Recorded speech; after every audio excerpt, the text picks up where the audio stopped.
Today we're going to talk about the relationship between reason, motivation, and morality. And this is often known as the internalism versus externalism debate.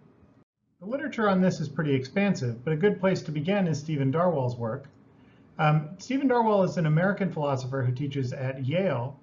He's best known for his work on the foundations of ethics, especially some of the things we're reading here, and for his Kantian work in normative ethics, trying to argue for a kind of deontological, reasons-based theory.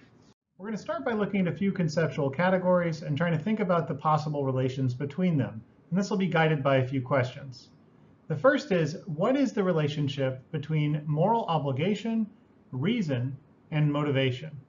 Right? That's the biggest overarching question. And within that, there are a couple sub-questions, right, about the relationship between each of these thoughts, each of these concepts to another. The first one is, if a person is morally obligated to perform some action, will there necessarily exist some overriding reason for her to perform it? That's the relationship between moral obligation or morality with reason, right? The second question is about the relationship between reason and motivation. So if a person has some reason to perform an action, will there necessarily exist some motivation for her to perform that action, right? And that's about the relationship between reason and motivation, right?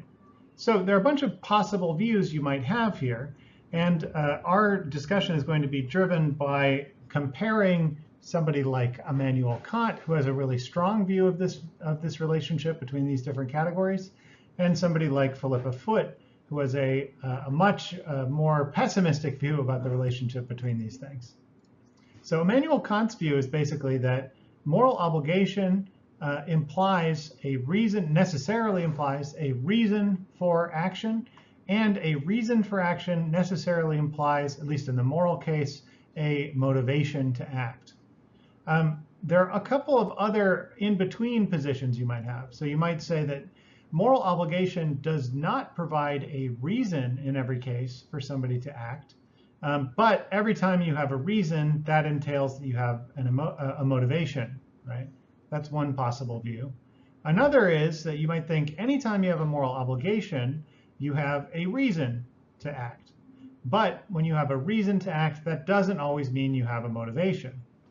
And finally, which is what Philippa Foot's view is, moral obligation may not imply that you have a reason, and it may be the case that, in addition, even having a reason to do something doesn't always imply that you have a motivation to do it.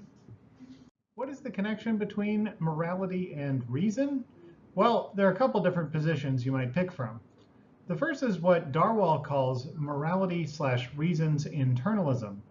Moral obligations on this view are necessarily in themselves reasons for acting. And this has to do with this first claim that moral obligations imply reasons for acting. Contrast this with morality/reason's externalism, which is what Darwall names for this position, basically the opposite of internalism here. Moral obligations are not necessarily in themselves reasons for acting, or at least not overriding reasons. And this corresponds with this position here, that a moral obligation does not imply reasons for action. Next, let's talk about the relationship between reason and motivation. So there are a couple different positions here as well. Reason/motive's internalism, Darwall says, is the following. If you have a reason to do something, this necessarily implies that you have some motivation to act on it. Notice how this is the relationship between reason and motivation that says reason implies that we have some motivation. This, Darwall points out, has a bunch of different subcategories to it. When we talk about having some reason, people often use the word reason for a bunch of different things. So sometimes when we say we have a reason, it means that we have made a kind of judgment. Sometimes when we say we have a reason, it's because we have perceived something in the world. We have some knowledge of it. And in other cases, it seems like we have a reason because there is some fact of the matter, whether we know about it or not, that gives us a reason. And we'll go into each of these subcategories, but in each of these cases, if we take an internalist view about it, then having the different respective things, judgments, perceptions, or some fact for metaphysics, will on its own give us a kind of reason that will on its own produce a certain amount of motivation, right? So this is reason/motives internalism, about the relationship between reason and motivation. The converse of this is reason/motives externalism. This is where if you have reason to do something, this does not necessarily imply that you have some motivation to act on it. And so this is where reason does not imply motivation. And this also includes the alternative positions to judgment, perception, and metaphysical internalism, which are the externalist varieties of these. So you might think, hey, sometimes our judgment gives us a kind of reason to do something, but that doesn't always imply that we'll have a motivation to act on it. That's judgment externalism. You might say, sometimes we perceive something or come to knowledge of something, and that gives us a reason, but that doesn't necessarily imply that we have some motivation to act on it. That's perceptual externalism. And you might also think that sometimes there are facts about the way the world is that, whether we know about them or not, imply that we have some reason to act some way, but that doesn't necessarily imply that we have some motivation to act on it, and that would be metaphysical externalism. One article that I included as a supplement, but it did not require you to read for this portion, comes from Bernard Williams. And I think it's here pretty important to mention him and his work on this. He basically distinguishes between internal and external reasons when talking about the relationship between reasons and motivation. He says that it is a condition of something's being a reason that it be something that a person could have or act on as her reason for acting.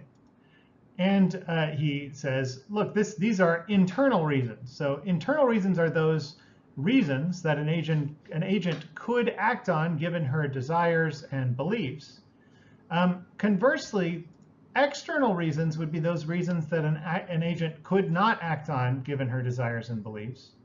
Now, having drawn this distinction between these two different kinds of reasons, right, that either have or don't have some necessary connection to someone's desires, right? Internal reasons would have some necessary connection to someone's desires and their beliefs, whereas external reasons have no connection with somebody's desires or beliefs.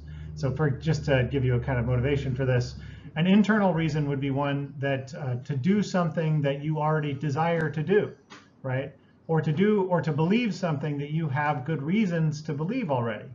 Whereas an external reason would be something that somehow you had a reason to believe or do something, even though it had no connection with what you actually want to do or with what you think you have good reasons to believe.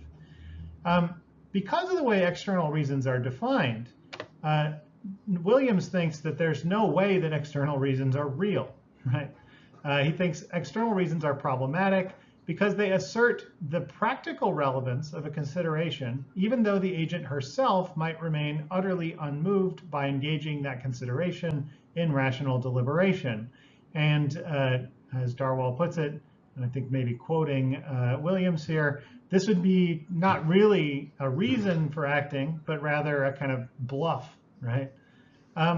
Now I mentioned this position because Williams provides a really good internalist alternative to the one we're really going to be considering in this module here, which is Philippa Foot's view on the relationship between reason and motivation on the one hand, and also morality and reason on the other.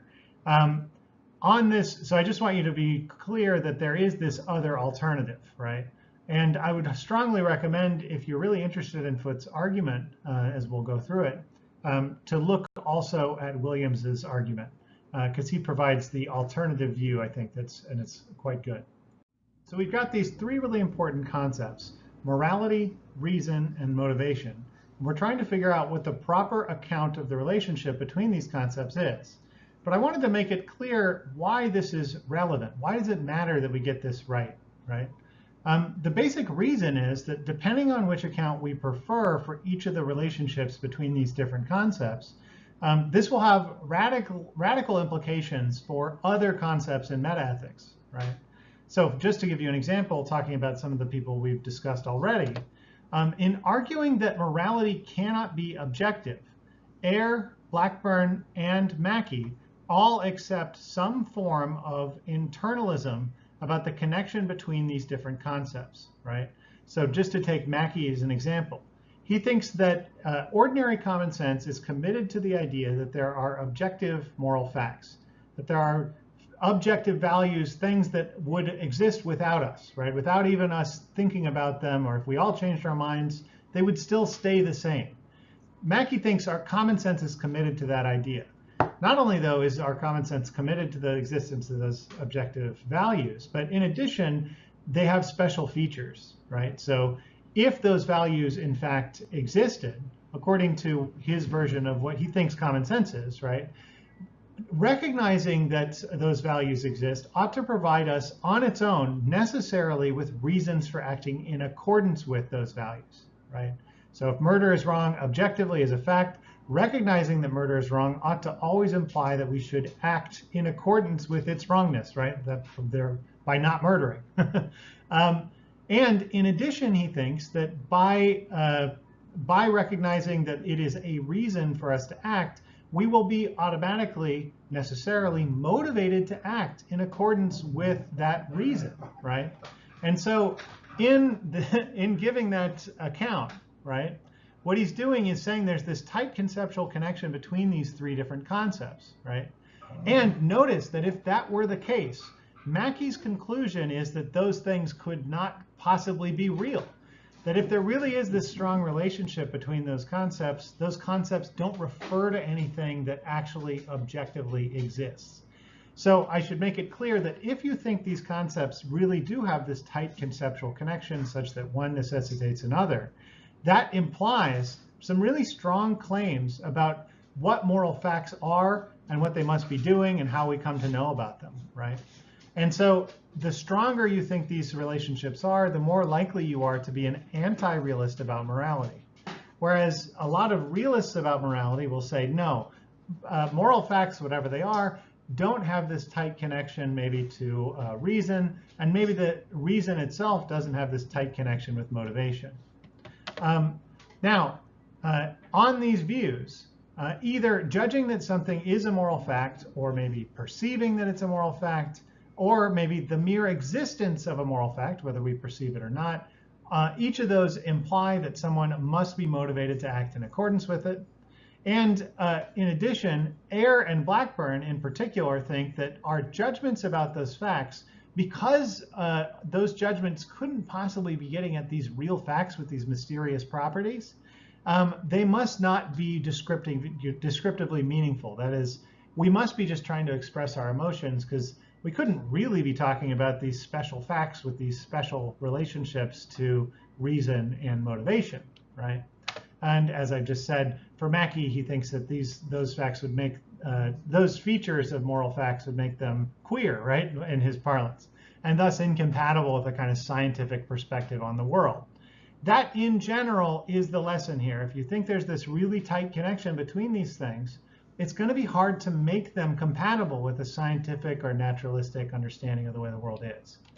And so a possible way out of these arguments is to argue for a kind of externalism about the connection between each of these three concepts, that one does not necessitate any of the others, right? And Foote is going to give us a possible approach there. Today we're going to consider a pretty famous argument from Philippa Foote. Philippa Foote was an English philosopher who spent most of her time teaching at the University of California in Los Angeles, but she also went back and forth between the United States and England quite a bit. She is known for the trolley problem, which you may have heard of if you've taken some classes on normative ethics.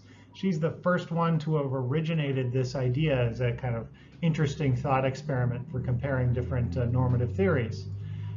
She also is known for her substantive views on normative ethics. That is, she's a kind of Aristotelian who believes in a kind of virtue ethics. And finally, she's also really well known for this specific argument, morality as a system of hypothetical imperatives. We'll start by talking about Immanuel Kant and his distinction between categorical and hypothetical imperatives. So Kant distinguished between these two different types of imperatives. Remember that imperatives are just statements that command you to do something rather than describe the world. Categorical imperatives are of the form do X, where X is some action, right? Now notice, they don't have any precondition. Categorical imperatives just say, do this thing, without asking you who you are or what you desire or anything else. Compare this with hypothetical imperatives. These have a precondition. In order for them to have any hold on you, it must be the case that this antecedent is satisfied. So if you want Y, right, then do X. Well, the thing about hypothetical imperatives is that if you don't have that antecedent, if that antecedent is not satisfied, if you don't want to do this thing, right, or if you're not the kind of person that this hypothetical imperative applies to, right, then they don't apply to you and they're not binding on you. For this reason, Kant thought, and many other moral philosophers have followed Kant's view, right, that moral judgments cannot be hypothetical imperatives. They must be categorical, right? They must just tell us, hey, do this thing. It doesn't matter what you want. It doesn't matter who you are, what you're raised to be like, right? You should just do this thing. And this was a big thing that distinguishes, according to Kant and other Kantians, moral judgments from other types of judgments. They are categorical in this way. So one of the reasons for this, in addition, is that moral judgments are about what is good or bad in itself, not good or bad for some particular end, right? So if I have some desire to eat ice cream, then eating ice cream will fulfill that end, right? But eating ice cream is not good in itself, right? In fact, there are cases where we shouldn't eat ice cream, right? It's pretty fattening, right? So eating ice cream is not good in itself. It's only good if you really want ice cream, right? Morality is not supposed to be that way, right? It doesn't seem to matter what you want. It's not in the service of something else. If something is good, you should pursue it on its own, for its own sake, right? And this is a pretty common intuition that a lot of people have about morality, and it's one that Kant really runs with. Notice how if morality is all about doing what is good for its own sake, that means that it makes sense that moral judgments would be categorical, because they would just say, hey, do this. It's good on its own, right? You don't need it. You don't need a precondition that would establish that this is going to be good for whatever aims you have.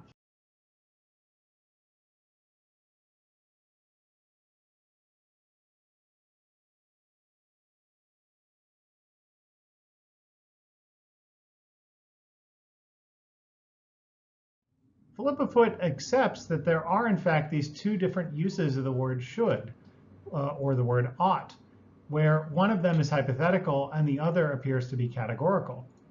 So suppose that we tell a traveler that he should take a certain train, believing him to be journeying to his home. Suppose we find out, though, that he's changed his mind and he wants to go on vacation. Now, if this is the case, it's no longer obvious that he should take the train. After all, he no longer fulfills the precondition of this hypothetical imperative, right? Where the hypothetical imperative would basically be, if you want to journey home, you should take this train, right? If he no longer wants to journey home, then the antecedent is not satisfied, and as a result, it doesn't look like there's any reason why he should take the train anymore. And if we want to establish that he does, we need to provide him with other reasons, other antecedents that would also lead him to taking this particular train. So this is the use of the word should in a hypothetical sense. But a moral use of the word should seems to be different. If we tell that same man that he should go home because his mother is dying, right, and he needs to be there in her final days. Now, if that happens, it doesn't matter if he's changed his mind and he wants to go on vacation, right? He still should take the train and go home. This is an example of the categorical use of the word should, where it doesn't seem to matter what his desires are. He has this obligation to go home for his mother's dying days, right? And so this seems to be something he cannot escape. It's normative. It's something that has a hold on him, right?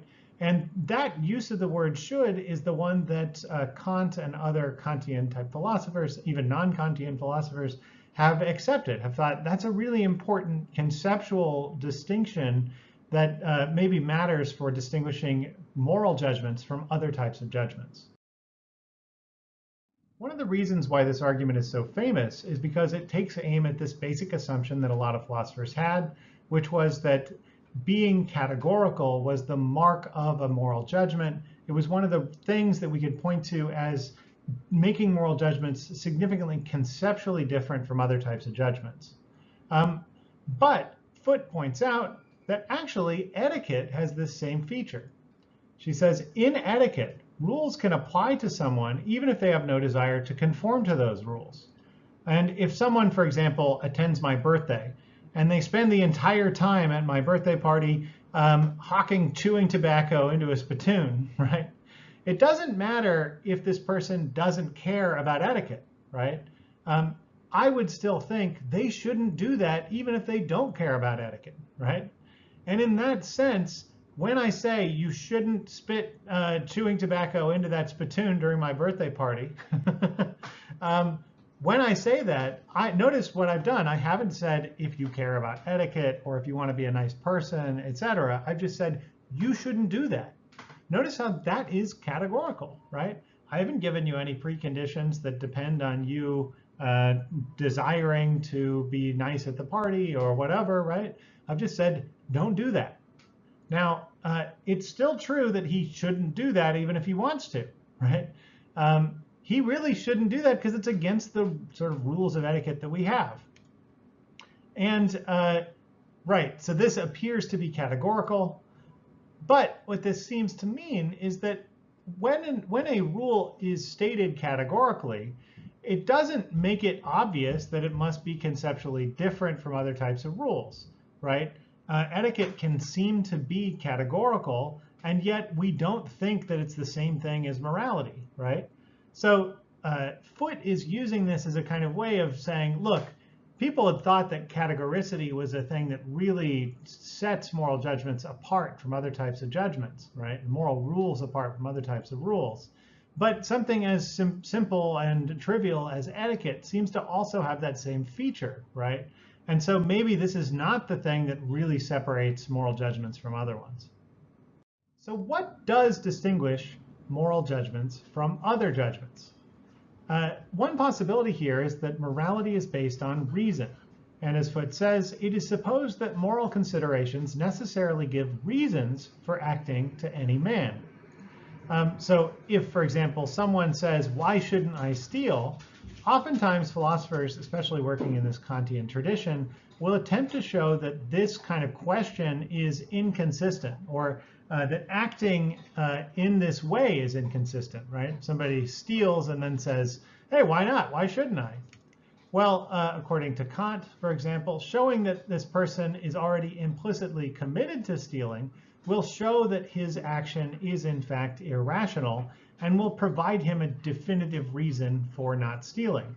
And if you've taken classes on normative ethics where you get a good overview of Kant's grounding for the metaphysics of morals, the basic idea is you should not make an exception of yourself because you're making a kind of basic logical error when you steal, right? You're treating other people as though they are not the same kind of thing as you are, right? A kind of thing with values and goals and plans and desires that matter because you are a rational being. Well, they're also a rational being, and so in stealing from them, you're treating them in a way that isn't befitting them, right? Another way to put this point is a kind of golden rule formulation that if somebody's wondering whether they should steal, or if they're stealing and saying, hey, I don't care about whether I should steal or not, I'm just going to do it if I feel like it, you could say, look, you are being inconsistent because you desire that other people will not do to you what you're doing to them, right? Well, as Foote says, both of these ways of trying to show that every immoral action is irrational are unpersuasive in the end. She thinks that this assumption that all immorality is based on irrationality, right, is typically not well argued enough. And this is a big open point of contention in the literature, right? So you shouldn't just take Philippa Foote at her word. But if you think, yeah, maybe we need to have some justification for this move, this idea that just in recognizing that something is moral, you automatically know that you have a reason to act that way. that's an open question. You might think maybe that's not always the case. And Philippa Foot is trying to argue, in fact, it isn't the case. Here's a good quote about this. She says, "The fact is that the man who rejects morality because he sees no reason to obey its rules can be convicted of villainy, but not of inconsistency. Nor will his action necessarily be irrational. Irrational actions are those in which a man in some way defeats his own purposes, doing what is calculated to be disadvantageous or to frustrate his ends. Immorality does not necessarily involve any such thing." Suppose that there were not a tight conceptual connection between recognizing that something is a moral obligation and having a reason to do it, right? If that was the case, then we would still wonder, what is so special about moral rules? Why are moral rules different from other ones? And a corollary here is, why are moral judgments different from other types of judgments? Well, one possible answer that Foot considers is that moral judgments are normative. They tell us how to act, right? How we ought to act. But of course, Foot points out, this will not be adequate either for distinguishing moral judgments from other types, because moral judgments are normative, of course, but so are judgments of manners and statements of club rules and lots of other things like that. This is another area where we have failed to identify what is distinctive about moral judgments that ties them in with reason and motivation so closely. It's not merely a matter of their normativity, because of course these other things are also normative too. Well, one way that morality is supposed to be different from etiquette, that's supposed to maybe differentiate moral judgments and moral rules from other types of judgments and rules, is that moral rules and judgments are inescapable. As we discussed, if I have a desire, it doesn't matter if I have a desire to go on vacation, right? That will not change the fact that I have an obligation, and thus maybe should, if I'm a good person, have a motivation to go see my dying mother before she passes away, right? So morality is supposed to be inescapable in this special way that etiquette is not. But of course, Foot has a kind of diffusing explanation for this. She says, but morality is supposed to be inescapable in some special way. This may turn out to be merely a reflection of the way that morality is taught. We're taught to have really special concern for morality that is overriding, but maybe it's not a conceptual feature of moral judgments or rules themselves that we can depend on, right? Maybe it's just a contingent fact that, hey, we tend to be taught to take it seriously. And she says, the inescapability of morality may just be the result of how we feel about morality. Here's a great statement along those lines. The conclusion we should draw is that moral judgments have no better claim to be categorical imperatives than do statements about matters of etiquette. People may indeed follow either morality or etiquette without asking why they should do so, but equally well they may not. They may ask for reasons and may reasonably refuse to follow either if reasons are not found. So what is Foot's position about the relationship between morality, reason, and motivation? She thinks that the commands of morality are merely hypothetical. Like, if you want to be a good person, you should do X, right? So as a result, they're escapable. And if you don't care about being a good person, you don't have to do X. So recognizing that something is your moral obligation and that to be a good person you would have to do that doesn't imply on its own a reason to act morally. Instead, if you're a good person, you will want to act morally on your own, right? You'll get motivation simply as a result of wanting to be a good person, but that won't be a direct result of the recognition that you have a moral obligation, nor will your having a reason to act necessarily imply that you are motivated to act. And Foot has to consider this potential objection that Kantians might raise to her view, which is that maybe this destroys morality. She says it's natural to think that actions are truly moral only if they are done for their own sake. If I give to charity, for example, because I know it'll just make me popular and that's really why I want to do it, a lot of people will say that that isn't really a moral action. It's just a self-interested one. And so if that's all morality is, right, it's never being done for its own sake, but because of some desire, right, that hypothetical imperatives might give us, right? If you want to be a good person, or if you have this, if you want to be a charitable person, right, you'll give to charity. Doesn't this mean that no one ever acts morally? Because they're not acting just on the fact that this is intrinsically good for its own sake. Foot's response is to deny one of the assumptions in this argument. She'll say, look, Kant was a psychological hedonist, except in a single area, that is, following the moral law. And psychological hedonism is just the claim that the explanation of all human action is pleasure-seeking. If you want to figure out why this person did this, it's because they were trying to maximize their own pleasure, right? Kant seems to think that there are only sort of two motivations for human action. One is to follow the moral law, right? And that is to act in accordance with your moral obligations and treat them because they are your moral obligations, right? And the other is just seeking as much pleasure or happiness as possible. But of course, there are other views of what motivates human action. And Foot says that this theory is unsupported. People, of course, act for all kinds of reasons, and they're not just explicitly pleasure-seeking. People are not always selfish, Foot thinks. They have a wide range of desires. Sometimes those desires are for the good of other people. And so you can act morally and act in a way that conforms with your desires. And you don't always have to be acting simply because something is the moral law, right? You can have other sources of motivation. And once we accept that, we won't think that this is that Foot's program here, her viewing of moral judgments as hypothetical imperatives will be so bad. Because after all, people may have some basic commitment to being a good person. And if that's what's driving that's what's giving them a reason to act well, right? To act in accordance with their obligations, that looks just as good, right? So if we don't assume that people only act selfishly or they act morally, and we open up the possibility that they can act for all kinds of reasons, that leaves open the possibility that sometimes people will want to act because they're a good person, right? And that's really what the motivation is.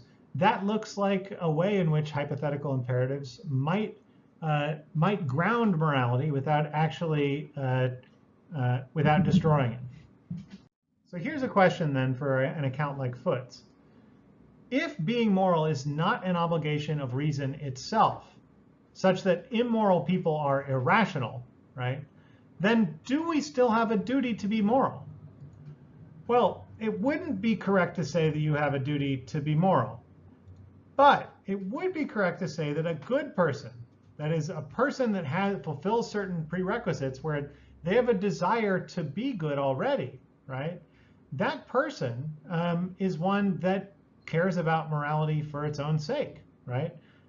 If you're a person who thinks, I'm going to try and do as good as possible because that's the kind of person I want to be, well, that will lead to all kinds of obligations, obligations that are, in fact, rational within that system.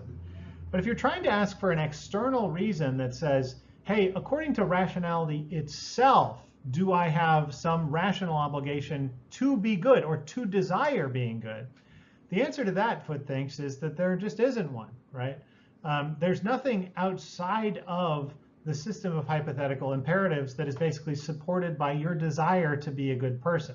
We're not going to be able to argue bad people into being good by demonstrating their irrationality, at least not if they reject the project of morality wholesale, right? They have to at least desire to be good in the first place before we can actually argue and show that they have various obligations, right? If somebody says, I don't care about morality at all, right, then none of the obligations of morality are going to actually have any hold on them, right? And we're not going to be able to argue rationally why they should have those obligations. And here's another great closing thought from Foot. She says, we are apt to panic at the thought that we ourselves or other people might stop caring about the things we do care about. And we feel that the categorical imperative gives us some control over the situation. But it is interesting that the people of Leningrad, by the way, Leningrad, which was besieged by the Nazis for multiple years, in which a good portion of the population starved to death, right? The people of Leningrad were not struck by the thought that that only the contingent fact that other citizens shared their loyalty and devotion to the city stood between them and the Germans during the terrible years of the siege. Perhaps we should be less troubled than we are by the fear of defection from the moral cause. Perhaps we should even have less reason to fear it if people thought of themselves as volunteers banded together in the fight for liberty and justice and against inhumanity and oppression. All right, let's sum up this module then. To many philosophers, moral demands appear to be required by reason and to be intrinsically motivating. A lot of philosophers think that there is this tight conceptual relationship between these things. And in some cases, these philosophers think because that's the commitment of common sense, there's no way that that actually obtains in reality. Morality may or may not necessitate reasons for moral action, right? That's an open area of moral debate. This is a question of reasons, internalism, or externalism. Furthermore, reasons may or may not necessitate motivation for action. This is a question of motivational internalism or externalism. And Philippa Foot argues that common ways of explaining how morality necessitates reasons and motivation are inadequate, right? You can't just differentiate moral judgments and moral rules from other types of judgments and rules in such a way that it shows there is this type of tight connection between morality and reason on the one hand, and reason and motivation on the other. And finally, instead, Foot thinks that people are motivated by their moral concerns and sensitive to moral reasons because they desire to be good, right? And that is the fundamental source of morality, is their desire to be good. If you didn't have that desire, though, none of the contingent demands of morality would apply to you. Now, for more resources on this debate between internalism and externalism, this, by the way, has been a gigantic area of debate in philosophy, especially since the 80s. There's a good overview of the relationship between reasons, motivation, and morality on the SEP article on moral motivation, and that is in the description below. Furthermore, for a well-received internalist view of these matters, and this is really another popular article, probably as popular as Foot's article, you should see Bernard Williams' Internal and External Reasons. He provides basically the exact opposite type of view from the one Foot is providing here. And for a more thorough statement of externalist moral realism that takes into account objections and considerations like the ones that Bernard Williams brings up, you should see David Brink's Externalist Moral Realism. That's another great article in this vein.